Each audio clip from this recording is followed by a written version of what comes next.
মূল যদি আর জীবিত থাকতো বাজারে এসে অবাক হয়ে যেত যে পুঁটি মাছ একদিন গরিবের ছোট ভাই ছিল, আজ সে দাদুর নাতি হয়ে বসেছে। কাল পিসেমশাইয়ের সঙ্গে বাজারে গিয়ে দেখলাম তিতপুটির দাম বড় মাছ দাদাদের মতোই 500 টাকা কিলো। পার্থক্য শুধু দামে নয়, গল্পেও। মাছ দাদা কাটতে কাটতে বললেন, সব করে দিচ্ছি, বাড়ি গিয়ে শুধু রান্না করবেন। পাশের বৌদি অবাক হয়ে বললেন, এত দাম? মাছ দাদা হেসে বলেন, কেটে না দিলে বিপদ, আগের দিন কি আর আছে বৌদি?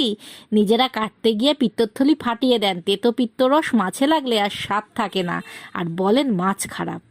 ঠাকুমা এই মাছ দেখে বলতেন, পুটি তেতো। হয়তো সেখান থেকেই নাম হচ্ছে তিতকুটে।